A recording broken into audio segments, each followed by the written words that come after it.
You're listening to the Bible Uncut and Unfiltered. We believe the Bible doesn't need to be watered down or cleaned up to be understood.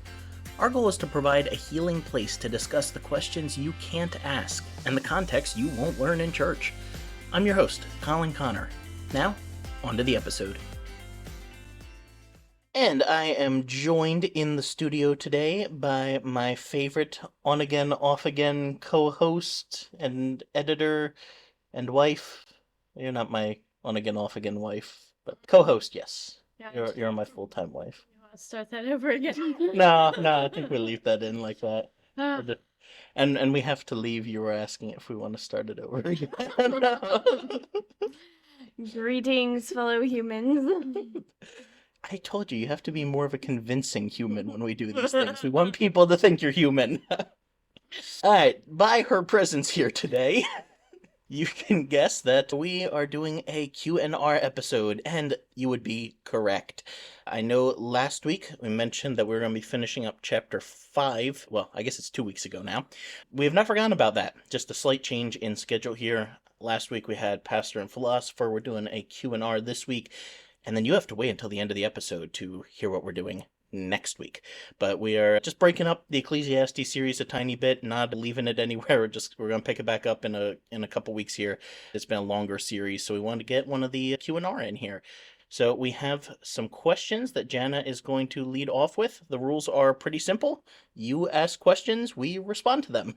We don't call it question and answer because I don't like to claim I have the answer to anything, but I can give a response to questions. So, Jana, let's get started.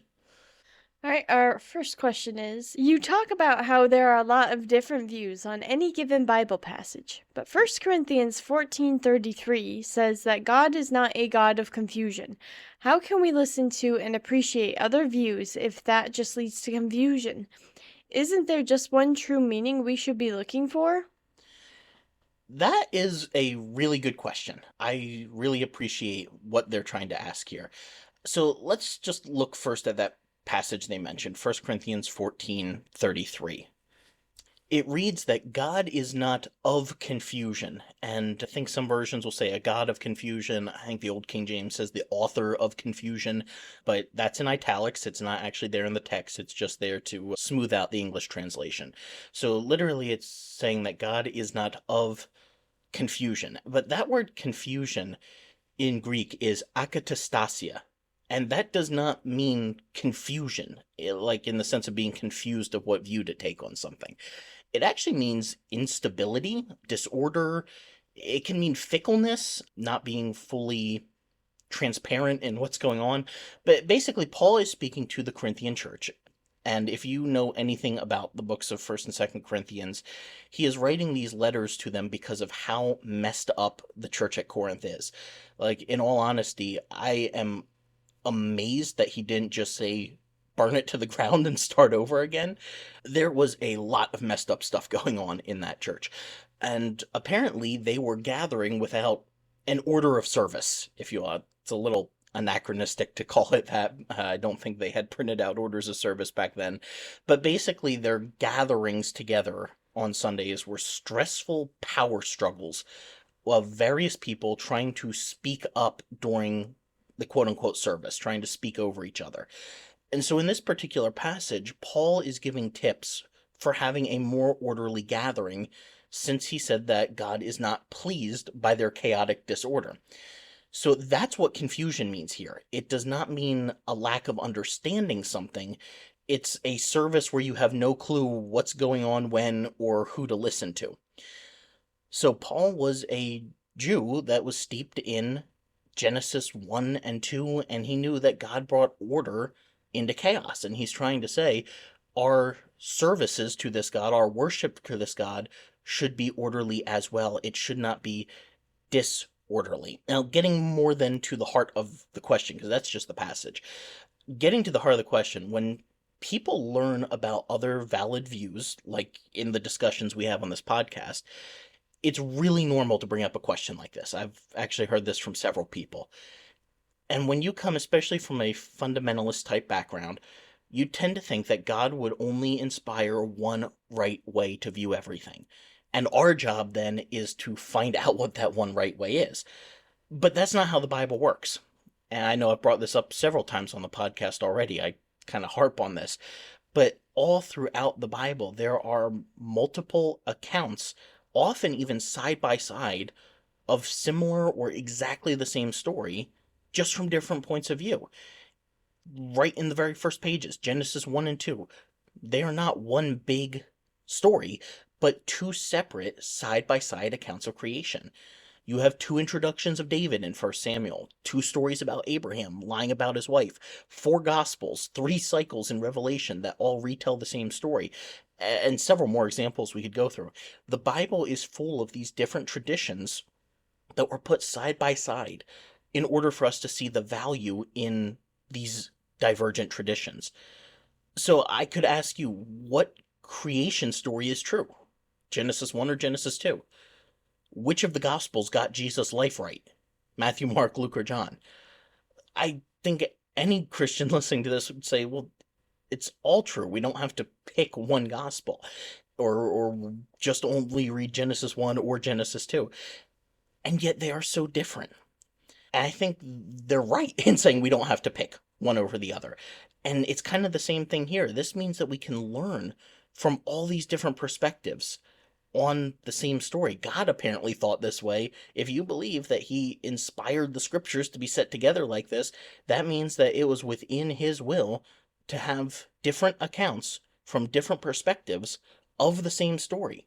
So he wanted us to have different perspectives, to listen to other points of view, and to learn from them. So I actually believe that God welcomes a variety of views and opinions because it helps us to understand him and his word better.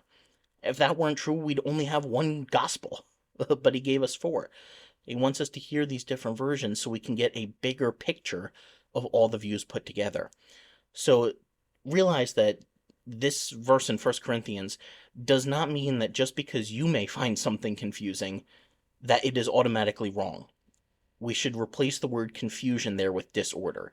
It's not that God won't ever do anything in your life that would be confusing. Well, a lot that happens in life is confusing. It's saying that God is not a God of disorder. He's drawing off of Genesis 1, saying that God is an orderly God. Therefore, we should worship him the same. So that verse actually does not really apply to this conversation. And when we have new information that can sometimes be confusing, we should be willing to listen to it. We don't have to accept it. We don't have to take it on as our own view, but we can listen to it and we can adapt what we believe just bit by bit as we find new information that gives us a better rounded view of a text. I think that is actually very pleasing to God. Our second question is, I grew up Baptist, but the more I study other denominations, it seems like Baptists are the only Christian denomination that places baptism below salvation rather than at the same level. Even Acts includes gospel presentations that include baptism as part of the salvation message. Have we misunderstood the meaning of baptism? Whew, that is quite the question. And I also grew up Baptist, and baptism means something different in pretty much every tradition of Christianity. And even within traditions, you'll get Baptists that have slightly different views of the significance of baptism, Catholics that have slightly different views within their own beliefs. So let's just break it down a little bit and talk about what baptism actually is. Baptism is not specifically mentioned or commanded or anything in the Tanakh, in the Old Testament. It kind of has, I guess you could call it like a precursor in some parts of the Tanakh where there would be ritualistic pools for cleansing. Basically, the idea would be ritual purity regulations.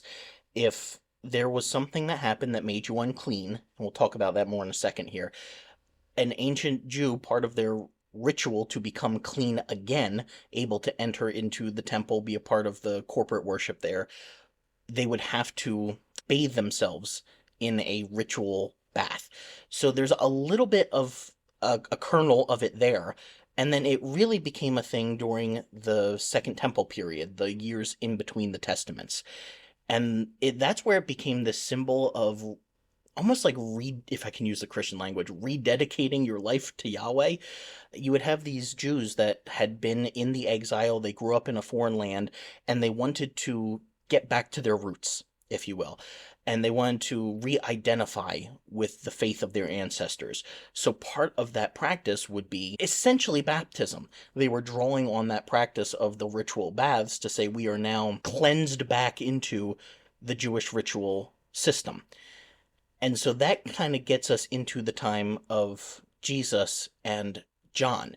Now, this might bend your brain a tiny bit, but both John, we call him the Baptist, baptizer is a term that I prefer because Baptist is a denomination today and he has no relation to the modern Baptist denomination. That's totally separate. But both he and Jesus are technically presented as the last of the Old Covenant or Old Testament prophets. That's a little weird because they're in our New Testament. But if you think about it, the word testament just means covenant. That's why you have Old Testament, New Testament, Old Covenant, New Covenant. The quote-unquote Old Testament, the Tanakh, mentions several covenants. The quote-unquote old one is the Mosaic one at Sinai. And then the quote-unquote new one would be something in the future where God essentially gets humanity back to an Eden relationship with him, as mentioned throughout the prophets. That is what we call our Christian section of the Bible, because Jesus claimed to bring that new covenant. So that's why we have the Old Covenant, New Covenant there. But the New Covenant happens at the time of his death and resurrection. It's something that he mentions in the Last Supper. So that means that technically, up until that point, everything is Old Covenant. So that means that Jesus' entire ministry up until his death is Old Covenant. So he is technically an Old Testament prophet, and so is John. And that's important to bring out because they both present a gospel. They give a gospel presentation, but their presentation of the gospel is that the coming kingdom has arrived. If you look at how the gospel is presented in the New Testament, it looks nothing like what we consider a gospel presentation today. It is never about accepting Jesus or avoiding going to hell. It's about changing the ways that you have hurt other people and that you personally don't live up to your full potential. You should change that because a new regime is about to take over. We are about to get back to God ruling over the earth, just like in Eden. So we all have to get our acts together so that we can be ready for this kingdom and have a place in it. So John comes along and he presents this to the people. He's saying God's kingdom is coming. This is the gospel. Change what you're doing. Get serious because we are about to have Eden again. It's coming. So that's why he's baptizing people. He's saying, get ready to go into a new time period, a new kingdom. New management is coming in. So when he starts baptizing people outside of the Jewish temple, he's basically giving a big middle finger to the temple establishment, saying that God's authority and presence for rejuvenating a person's faith is not in the religious establishment, in church, if you will, but wherever he personally decided to set up shop. And, of course, John picks a place where Israel began their journey into the land, the Jordan River, right as a guy named Joshua, we call him Jesus, but same Hebrew name, steps into the water of Jordan where Israel's story started in the land to be baptized by John, signaling the start of a new, non-bloody conquest of the land. It's pretty crazy symbolism that we tend to miss. Now, all of that is important because they then start preaching salvation. Now, let's talk a little bit about what exactly that means, because salvation in the Bible does not always mean the spiritual salvation from sins that we think of.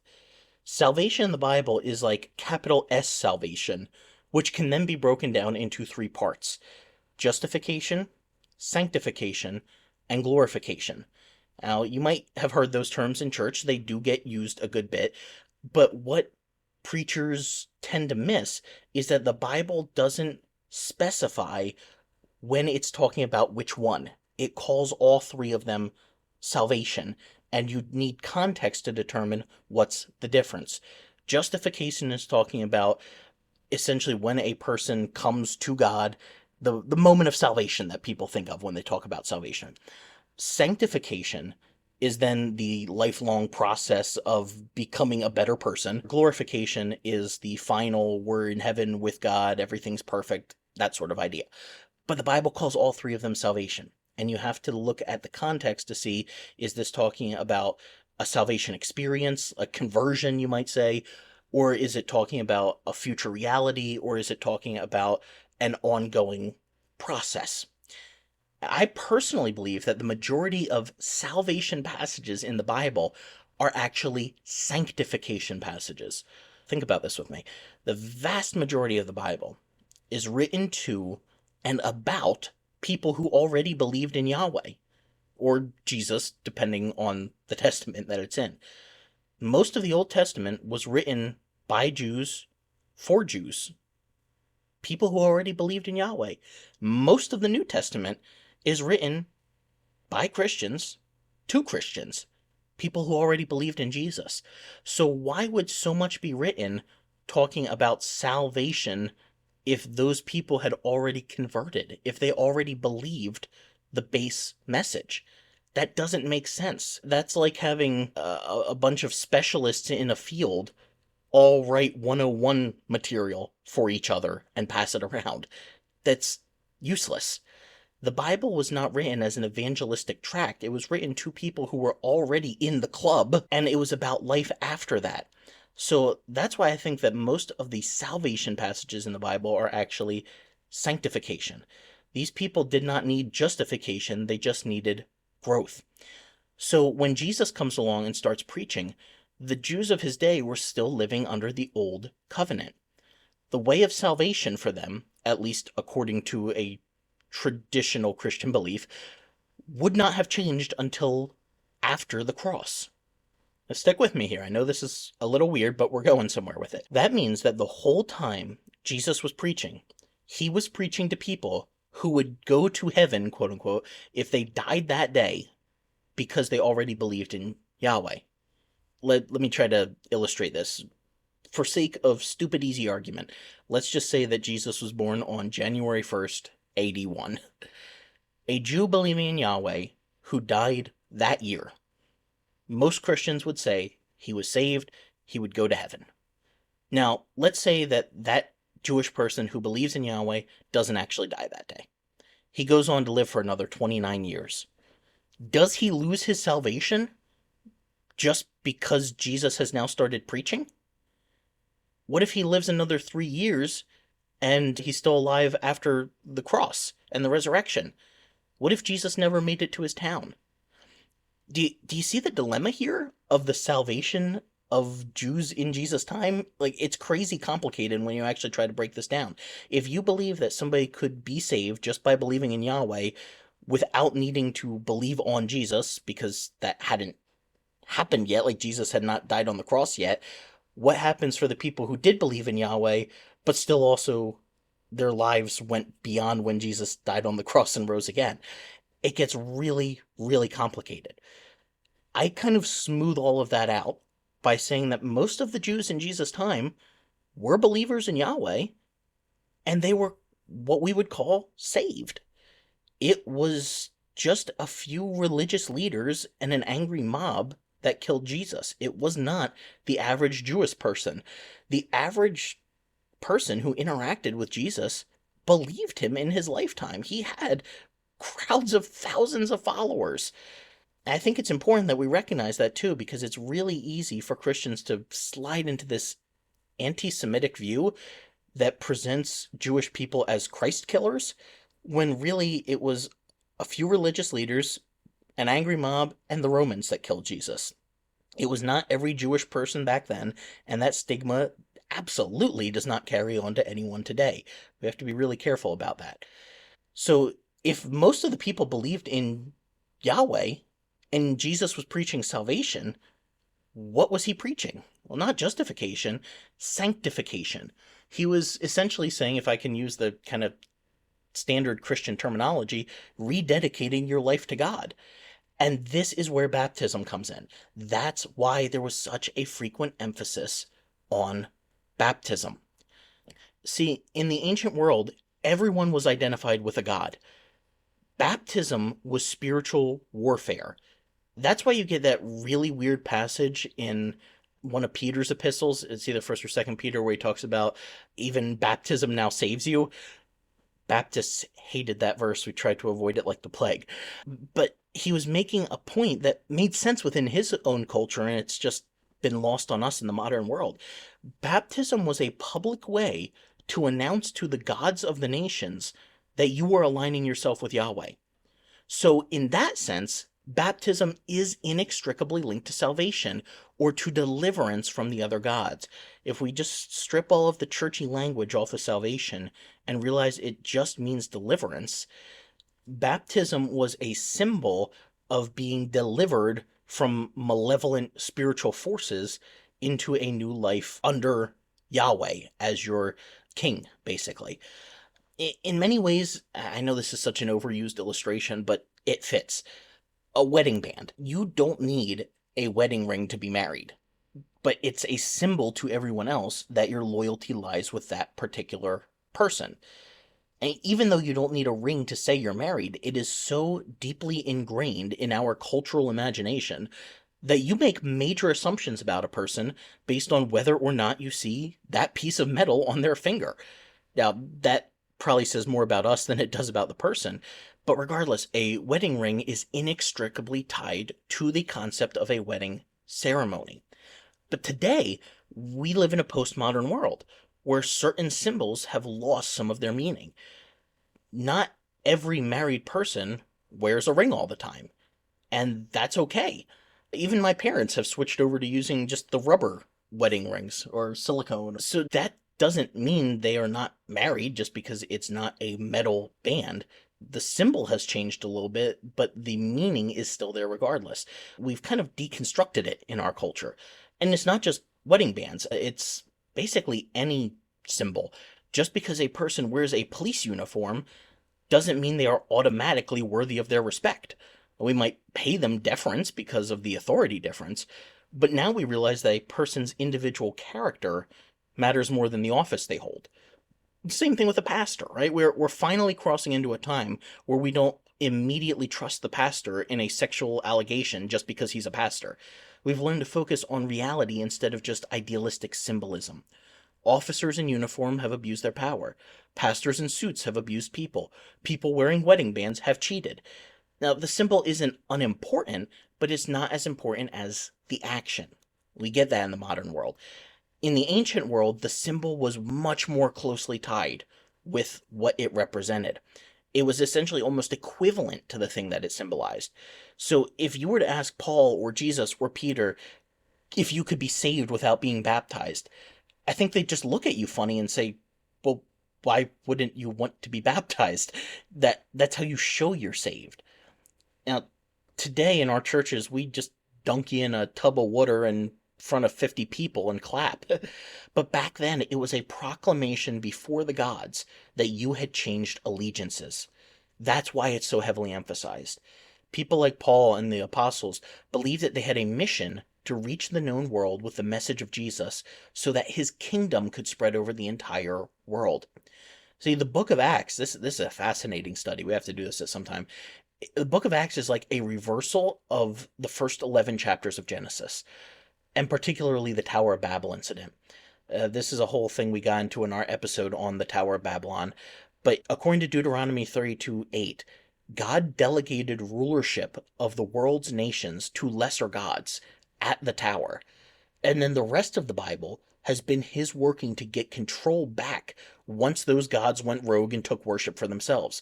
So Paul is quite literally hell-bent on reaching key locations in Acts that match up specifically with Old Testament locations overrun by pagan gods.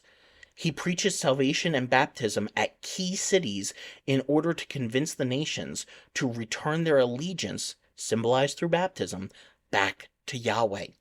And he's successful by the end of the book. He reaches the entirety of the known world in his lifetime. But then as time has gone on, we've lost some of that connotation, and different denominations have looked at baptism differently. Now, if you understand it to be the sign of the New Covenant or New Testament, then it is put on direct correlation with the sign of the Old Covenant or Testament, which was circumcision. And you don't circumcise adults, not usually anyway. You circumcise babies. Thus, child baptism makes sense from that point of view. It's not about making sure the kid gets into heaven, it's about including him in the covenant family.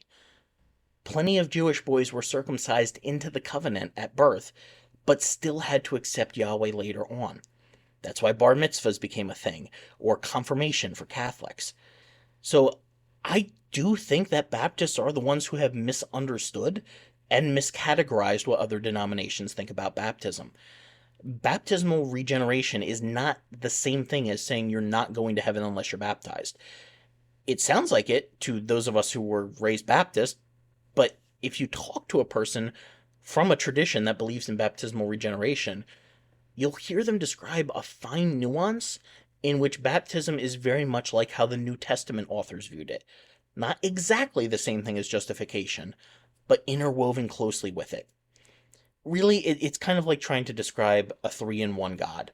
Like, eventually, your explanations are going to break down, and it's going to sound like you're talking in circles and splitting hairs. But to the people who believe in it, there's a key difference. So, to your main question, listener, yes, I do think we have misunderstood the meaning of baptism. And I guess I went deeper into that than you bargained for. But yeah, that's a little bit of why I think baptism is so closely tied to salvation in the New Testament. Our third question is, have you ever heard the theory that when Adam and Eve ate of the fruit and were told, "In the day you eat, you will surely die," that God killed an animal instead of them? Would that then be symbolic of Jesus being killed innocently for our sins? I'm not trying to read Jesus into each passage, but I did think that was interesting. I just finished episode 5, and my mind is blown each episode. Well, thank you for listening. I hope that has continued to be the case as you eventually get caught up to this one. And yes, I am familiar with that theory. It is pretty common based on substitutionary atonement theology. And I didn't focus on it in that particular episode because I think a lot of preachers have overemphasized substitutionary atonement while ignoring other atonement theories. So I wanted to focus on the stuff that isn't often brought up. Like, if you were anything like me in how I was raised, I never knew there were other atonement theories. I was only familiar with substitutionary atonement, which is essentially the idea that Jesus had to be a substitute in our place. God is ticked off at something. It was at us. He doesn't want to be ticked off at us, but he has to be. So put Jesus in your place for God to be ticked off at instead. Now he can love you. It's an oversimplification, but that's what substitutionary atonement is. Penal substitutionary atonement, you add in his punishment of Jesus. But what I didn't realize is that's just one of many, many atonement theories of what theologians believe the atonement of Jesus did for us, his death on the cross. And in fact, this is actually one of the more recent ones. That's all we tend to hear in sermons, but throughout the majority of history in Christianity, that was not at all the most prominent view on the atonement. This is a whole other issue that we should probably do an entire episode on, is atonement theories. But throughout most of Christian history, the two main atonement theories have basically been either Christus Victor, which is suggesting that his death was specifically to be a victory over death. It was through his death that he conquered death. He became victor over the powers of sin and death. Or the idea that he was a ransom, the ransom theory, where God had to pay a ransom to the devil to get us back from his kingdom into God's kingdom. And I know that one kind of sounds a little weird today, but it's actually one of the earliest and most prominent atonement theories throughout Christian history. It's also what C.S. Lewis presented in The Lion, the Witch, and the Wardrobe, because Aslan had to sacrifice himself to the devil figure there, the White Witch, in order to regain, I think, what was it, Edmund was the Pevensey kid there. So that is an overused illustration. People like to harp on Lewis's work there, but that's just to say there are absolutely other atonement theories, and that's why I didn't focus on it in that episode, because I feel like it's been overemphasized. I'm not saying it's completely wrong or should be removed. I'm just saying we've spent 90% of our time on something that is only 10% of the Bible. So let's focus on some of the other stuff to even out the score. But that being said, I do think there is something to the idea, but just not likely what most people are thinking. I do think the skins they wore most likely came from an animal that God would have killed there. Now, if you remember or you listened to our earlier episodes, when Adam and Eve are in the garden, they fail the test there, and God makes for them coats of skins, the Bible reads. It never specifically says that he killed an animal. It definitely doesn't say what type of animal. We get this idea, oh, he killed a lamb for them, and Jesus is the Lamb of God, and that is nowhere in the Bible. It doesn't even say that God killed an animal. Now you have to go, well, where did the skins come from? And you could say, well, he's God. He could just create the skins. Okay, maybe. But it's likely that he killed some sort of an animal for them there, provided the coats of skins that way. Where I think that comes into play through the rest of the Bible is that I think that influenced Adam and Eve to start sacrificing to God, because there is no command for a sacrifice anywhere in the garden or in the time around that. When you get to Abraham, I think the only sacrifice God commanded there was of Isaac, which is a whole other story to get into. And then once you get into the Torah, the Mosaic Law, you get some instruction, a lot of instructions for sacrifices. But there was no command to sacrifice in the garden. So I think that Adam and Eve probably thought, well, if God killed that animal and we didn't die, maybe we can do the same and get back in his good graces. Maybe he likes when animals die for him. Now, I don't think that was the ideal, because God seems to be very tender toward animal life throughout Scripture. And saying, oh, we should kill an animal to see if it makes a God happy, it's not that much of a step until you're saying, well, God killed that person in the story because they disobeyed him. Maybe he wants us to kill offending humans too. It can very quickly lead to violence in the name of religion, but that is quite the rabbit hole there. I'm not a huge fan of the idea that the animal took their penalty. I think this is where we get Old Testament atonement and sacrifices really wrong, because we are just so far removed from animal sacrifices in our culture. Hebrews 10:4 reads that the blood of animals cannot atone for sins. We think that's what it meant because we just misunderstand Old Testament sacrifices. But if sacrifices weren't about putting the animals in our place, what were they for? This is where it gets really weird, so strap in. I know we've mentioned this once or twice on the podcast before, but it's still unique. It's still strange for a lot of people. From an ancient Near Eastern mindset, blood was a buffer substance that linked the natural and supernatural realms. Blood is precious. There's limited amounts of it. There's only so much that you can lose without there being a big problem. It is supposed to stay inside the vessel. If blood is shed, it needs to be for a very serious purpose. Right? It's like pouring out $1,000 bottle of whiskey. There better be a really good reason you're doing it. In the Old Testament, clean and unclean don't equal pure and sinful. A woman on her period was unclean. A mortician was unclean. There's nothing sinful about either of those things. Clean and unclean were designations to determine your eligibility to exist in the presence of a supernatural being. If you worked at a nuclear reactor and got some contamination on you, you couldn't go back out into the world until you cleaned up. You're not sinning, you're radioactive. The presence of God is like that nuclear reactor. If you're wearing the right protection, you're fine. If you're not, you're physically at risk of death. The nuclear reactor isn't trying to kill you. It's just that you can't exist in the same place it does without a buffer. Something about the supernatural is incompatible with our natural bodies. It will kill us if we get too close without a buffer to literally protect us from dying. See, we spiritualize statements in the Bible about you will die if you do XYZ thing. Like, oh, God's going to kill you because you sinned against him by coming into the temple while not being clean. But what if he actually meant that literally? Do this and you will die. What if that's not a threat, but just a statement? Like, if you somehow took a tour of a nuclear reactor facility and they said, press that button and you will die. They're not threatening you. They're just being honest. They're telling you what is going to happen. What if that is what those statements in the Bible are about too? Do this and you will die. What if we take that literally? Something about having this unclean issue is like putting a gash in your radiation suit and making you susceptible to potential danger in the presence of a being from a different dimension. And that's why whenever people in the Bible had a vision of an angelic creature or something, they freak out. Because it would be like if you blinked your eyes and you're inside a nuclear reactor or you're in space. You're not supposed to be there. You're going to freak out. You're going to die. But that's where blood comes in. Somehow blood functions, at least within the biblical mindset, like a radiation suit. It protects your mortal form from the effects of being in the presence of an immortal being.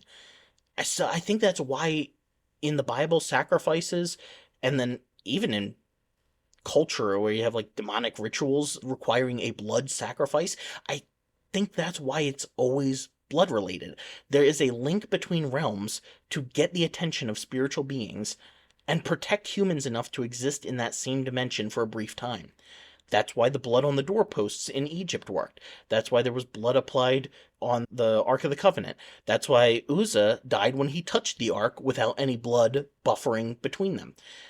So going back to the original question, I don't like to say that the animal was killed on their behalf as much as it was to give them a temporary buffer suit to allow them to still exist within Yahweh's presence since he still wanted to work with them. But I mean, I guess then you could look at that and say, well, he did it on his behalf. So, I don't know, maybe I just spent way too long saying something that comes down to six of one and half a dozen of the other. But I think this really gets into which atonement theory you prefer and what exactly you think the sacrifices did in that case. So I wouldn't necessarily go quite that far, but I know a lot of good Christians do. Our fourth question is, what are your thoughts on creation prophecy theory? If God declared the end from the beginning, Isaiah 46:10, could he have coded the days of creation to match millennia of human history? Yeah, this is an interesting one. And I will be totally honest, I was not as familiar with creation prophecy theory until this question came up, and I did a little bit of research into it. And I'm guessing that most of our listeners probably aren't that familiar with it either. It's essentially based in the one verse out of Second Peter that says, a day is with the Lord as 1,000 years, 1,000 years is one day. And then it puts that onto a young earth creation idea that the world has only been around for roughly 6,000 years. And it suggests that there's basically just going to be 7,000 years of human history. And so that, I mean, that crops up every once in a while on social media. That makes its rounds like at least once a year on a different social media platform, usually Facebook or TikTok.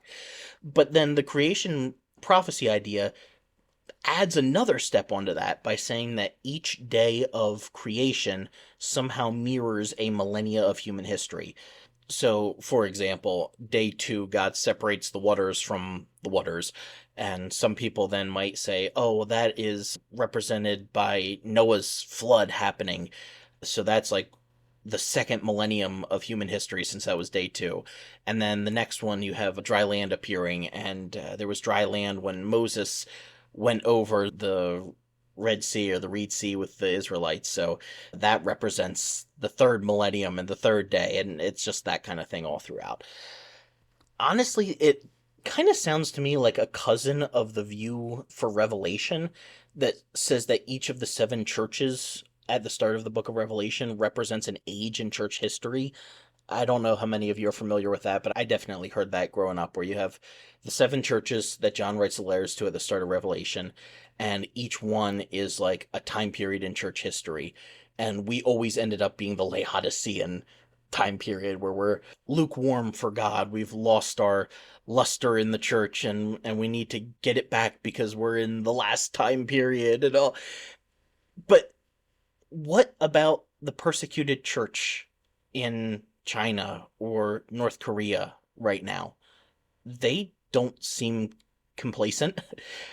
See, views like this tend to be very narrow, lumping an entire millennium into one event just doesn't really work. And a lot of times these views will like focus on America. Like that's my problem with the Revelation view, is it's talking about their concept of where the American church is. Well, it doesn't take into account churches all across the world that are still thriving and doing well. It creates stereotypes. It's like lumping all millennials under a stereotype of being ungrateful, or all Gen Zers as being lazy screen addicts. Like, are some? Yeah. But are all? No. Stereotypes only go so far. My opinion of creation prophecy would be similar then. It just majorly oversimplifies millennia of human history. I mean, how can you summarize an entire millennium of people under one description of a key event or two? Like, try that with AD 1000 to 2000, just the last 1,000 years of human history. How would you personally choose to define that era? What one singular event would you use? Because we're talking everything from the Holy Roman Empire to the Holocaust. So what are you choosing? Persecuted minority churches, the Reformation, Pentecostalism, Billy Graham revivals, Great Awakenings, something that happened on the other side of the world? What does it have to be spiritual? Or what about the invention of computers or the first time a human flew? Or what are we picking? And how can you pick one event to represent an entire millennium? And I do appreciate when people try to create overarching distinctions to help understand the Bible. This is just a little too cute for me. It's too overly simplistic, and there's just too much generalizing going on.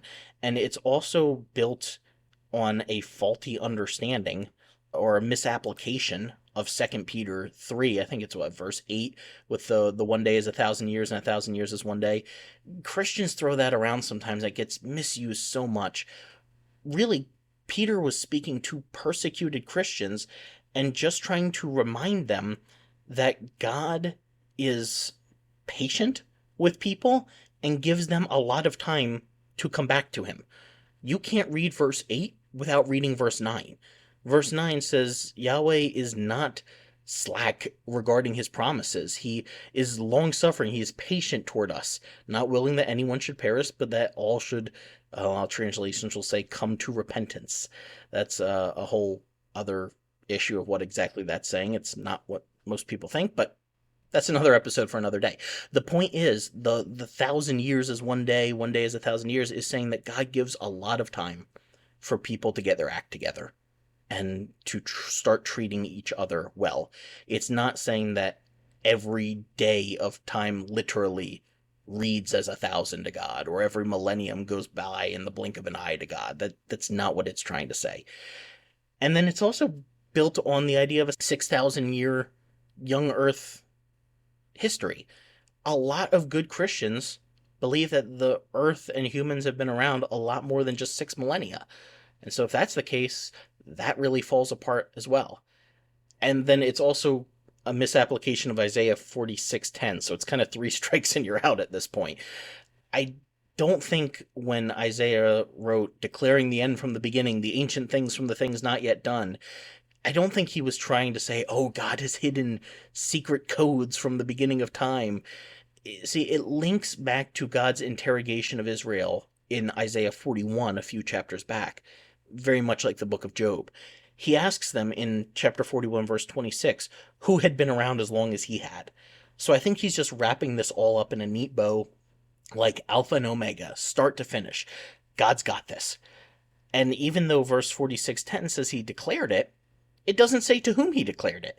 It could have been to the angels, to the divine council. Nothing says it has to be hidden somewhere within Scripture.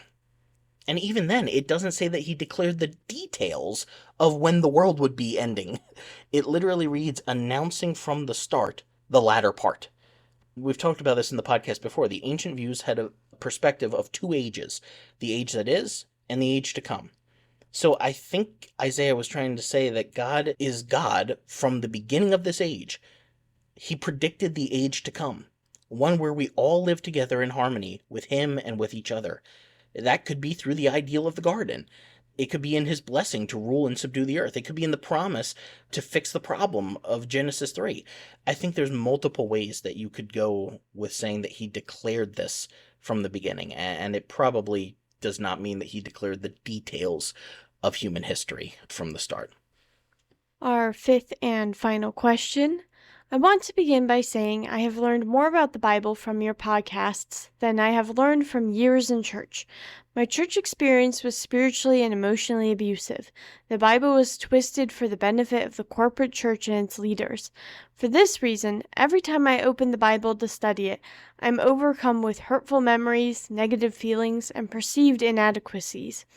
How does someone who is healing from a negative church experience study the Bible on his own without being triggered? Well, first I want to say thank you for listening. I am very sorry to hear that that was the experience you had in church. Unfortunately, that is all too real. Something, thankfully, more and more people are being open about and communicating. But sadly, that means that there are more people who have had these really, really bad church experiences, more than we might have wanted to admit before. So I am sorry that that is the experience that you had with church. You are definitely not alone in that, and I appreciate that you have listened to the podcast.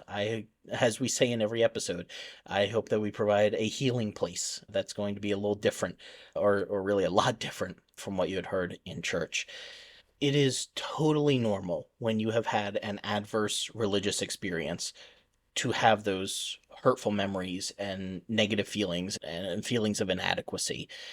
The Bible is often used as a weapon, and when it is, it can, even though the Bible itself, I believe, is a good, helpful, wise, practical, useful book, it can become a tool of harm. We don't get to pick our trauma triggers. I had a friend, well, this is a bit of a graphic story, so we'll try to dial this down for the podcast here. Because let's just say he had a family member that died. He was there when it happened. There was, yeah, this is a graphic story. I'll just say there was a lot of blood. His family member died, and he was right there. Because of what he saw, he wasn't even able to like go to an Italian restaurant and get pasta with a red sauce because it triggered him too much remembering that event. We don't get to pick and choose what flashes us back to the hurts that we've experienced. They are just there. Post-traumatic stress is a reality, not just for soldiers or people who have experienced a catastrophe or natural disaster or something. It's whenever there is something that has elicited a trauma response in our body. That can be anything. It can be an adverse church experience. And especially if it was put over years and years, you're being told that the Bible is a good thing, that you have to go to this. Not even that you should, but that you have to go to this. And so once you start breaking some of that apart, there's this awful dissonance where you still feel an internal push toward the Bible because of what you've had for so many years, and yet you feel an external push against you because of the hurt that it is associated with. So I just want to say first and foremost, I would even go a step beyond your question. You asked how to study the Bible without being triggered. I would ask yourself the question, do I need to study the Bible right now? And the answer is no. I'm sorry, if anyone's still a fundamentalist listening to this, plug your ears, hop ahead, we'll see you next week. But no, you do not have to read the Bible. In fact, I would challenge you, maybe not you personally if you're struggling to read the Bible, but somebody look in the Bible and find me a place where it tells you to read the Bible. The Bible does not tell you to read the Bible. We think it does, but it doesn't. And do you know why? Because most people couldn't read back then. There is no command to read the Bible because it would be impossible for most of the people who base their lives around it for the majority of human history. It's only the last few hundred years that we have had a mostly literate population. So the Bible does not have to be read every day. Now, the Bible has a lot about meditating on it, and I don't know exactly how long you were in these church circles. Even if it was just a few years, you probably were immersed in it. I'm guessing from the way your question was worded. And what happens with a lot of people who just base their entire lives around the church that they're in is you give a lifetime's worth of time, energy, money, and resources into that church in a decade. So I don't think that God is going to be upset if somebody in that situation steps back and takes a break for a little while. You have put a lifetime's worth into your spiritual bank account. It's okay to take a couple of years to balance that out. It's okay to take the rest of your life to balance that out. See, I think a lot of Christians, you kind of end up getting three different types. You get the ones who are super fundamentalist and they think, I have the right way to do this. You have to go to my church. You have to read the Bible my way. That's just not the case. And you have people who are a little more understanding. They realize, oh, you don't have to do it my way, but you have to do it. And so these are the people, I'm guessing, if your experience is anything like a lot of other people I've heard stories from, this is the type of person you run into a lot. They might sympathize with you over the bad experience you had, but then they'll say, oh, well, I'm sorry that church was that bad. You just need to find a good church. Or, oh, that's not what the Bible actually means. Here's a better way to, like, oh, you don't have to do it that way, but you do have to do it. You just have to find the devotional plan that works for you. And then there's a third type that understands we are all different. We all have different makeups. And sometimes the way we find spiritual meaning is going to be different person to person. We do not all fit the exact same mold.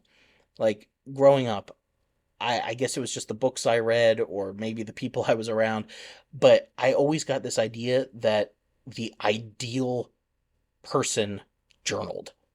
I read a lot of old books and biographies and stuff, so maybe it was just people back then that I was reading about it. But all the churches I was in too did a lot of like they encourage you to do sermon notes and stuff. So yeah, I thought, oh, you have to journal to be like uh, the best type of person, and I always tried, and I always failed. I could not get a routine of journaling down. I felt like such a failure because I'm like, this is what you're supposed to do, and I can't do it. Until one day I'm like, well, who says you have to? If you like it, great. If not, why am I trying to fit myself in a mold that I just don't personally fit? And I'm basing my life on what people a couple hundred years ago did all the time because they didn't have a fraction of the stuff that I can do with my life today. They didn't have the chance to travel. They didn't have televisions. They didn't have phones. Like I can do other things today. So it's not wrong for me to not journal. Like I can find other things to do, other habits, other hobbies. I think it's kind of the same thing here. I do personally believe that spirituality is an important part of each of us, but what exactly that looks like might be different for everyone. So I'm going to challenge your initial question, and this might seem weird coming from a Bible podcast, but I don't think you actually have to read the Bible because the Bible itself doesn't say you have to read the Bible. And if you have given so much to church, it's probably already in your head. I'm going to guess for the rest of your life. You will probably be remembering verses and sermons and things for the rest of your life. That's meditation. That's what the Bible was talking about in the first place. Now, you might want to replace that with some other healthier understandings of the Bible. So hopefully this podcast has been able to do that for you. If you are interested in getting back into the Bible itself, I would say don't read a physical copy. Listen. Listen to podcasts. Listen to this. Listen to Bible Project. They do a very good job presenting the Bible in a way that is non-confrontational, non-denominational, I have never been triggered listening to that. I think that they give the Bible in a really honest, helpful way. I would also maybe say look into more of a contemplative Christian perspective. If this is something where you appreciate the Bible, you want to understand it more, you just want to love it again in that way. For people who had more of a fundamental understanding of the Bible, like fundamentalists, you need to look into the contemplative Christian tradition. Someone like Richard Rohr will just blow your mind with the way that he presents the Bible. And there's a lot of others. I think John Dominic Crossan might be another in those circles. Those are just the first two that come to my mind. But I know, at least in what I've read from Rohr, he presents the Bible in a way that feels healing instead of hurtful. So I would just say, if you feel like you really do want to learn to love the Bible again, you have to approach it from a totally different perspective. Like, don't pick up a copy and read it. If you do, have it in a completely different version, possibly even something that's much more of a dynamic translation. It's going to read like a novel, something like New Living or The Message, or something like that. But then listen to people who are coming at it from a totally different angle. Maybe listen to someone from a different denomination than you. I don't think you mentioned what tradition you came from, but find, if you came from a Baptist tradition, listen to some Catholic theologians. If you came from a Catholic tradition, listen to some Methodist theologians, or what have you. Listen outside of what you've heard before. Find some Black theologians, some womanist theologians, some Asian theologians, people that weren't even in the picture before, and listen to how they present the Bible. It's going to be very different. It's going to give you a different nuance to it. So yeah, I guess there's three parts to that there. Like, first, if you feel you need time away from this, you don't get to pick and choose your triggers. So if it's upsetting to you, take the time away that you need. That is okay. God is not ticked at you for that. He cares more about how you treat other people than whether or not you sit down in the morning and read your Bible. You can even redevelop spiritual practices in other ways, things like going out in nature for a walk, doing yoga, even reading scriptures from other religions. I know, at least where I was, that was completely taboo. Like, oh, you shouldn't do that. You might be deceived into believing that then. Well, maybe you'll find something there that gives you a different perspective on what you already believe. I think someone who does this really well right now is Rainn Wilson. A lot of people know him as Dwight from The Office, but he just recently came out with a book called Soul Boom. And he kind of talks about this sort of stuff a lot, like finding healing in spirituality that isn't necessarily the way we tend to think of it. Someone like him his work might interest you. But then if you do want to read the Bible, either read a novelized version, a much more dynamic translation, make sure it's a different one than what you knew before. I'd say listen to it being presented instead of just reading it. Read from scholars from different angles, like Rohr, that's Rohr, Richard Rohr, or from other traditions like the womanist or Black or Asian scholars. And then I'd say as you develop that over time, you will start to have new connotations in your mind. It will never fully replace or remove the hurt that has been experienced. That is a part of our journey, but it creates something new out of that. So I hope that helps your question there, and I hope that we continue to provide more of a healing place for you and our other listeners here. So thank you for listening and for sharing that.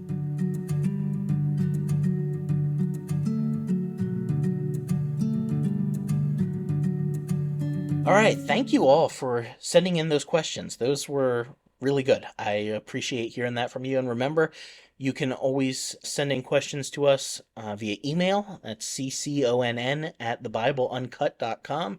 You can write in on our website. You can comment on our socials. We love hearing from you and getting a chance to do these episodes. I hope they're help to you. Let me know if you like these. I know I enjoy doing these.